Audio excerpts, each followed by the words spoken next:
Alors, le hadith du jour, quiconque ne souhaite pas pour son ami ce qu'il souhaite pour lui-même ne sera pas un vrai croyant, donc n'atteindra pas la foi complète. Ah, ça c'est super intéressant encore une fois comme hadith.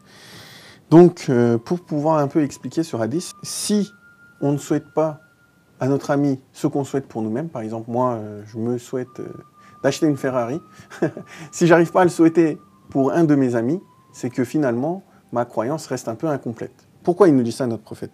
Le croyant, dont la foi est complète, doit aimer pour son frère musulman ce qu'il aime pour lui-même.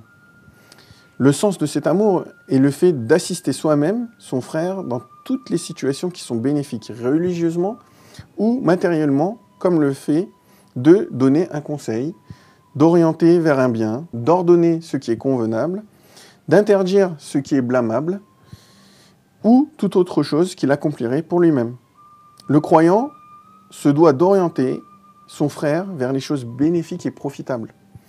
Et s'il y a une chose détestable ou qui comporte un manquement, il l'en écartera comme il s'en écartera lui-même. En fait, ici, pour résumer un peu,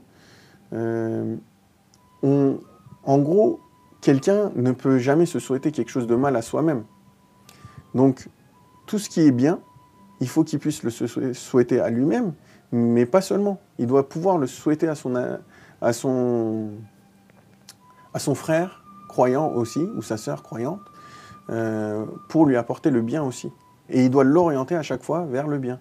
Et quand il voit quelque chose de pas bien, au contraire, il devrait l'en éloigner comme lui, il s'en éloignerait. Et donc, c'est en rapport avec quel sentiment? C'est en rapport avec le sentiment d'égoïsme. Et ce sentiment-là doit disparaître de notre comportement. L'excellence du comportement consiste à être continuellement au service d'autrui, l'altruisme, à pratiquer la générosité envers son prochain et à préférer autrui à soi-même. C'est pas au détriment, bien sûr, mais le fait d'aimer son prochain, c'est la base de la croyance, en quelque sorte.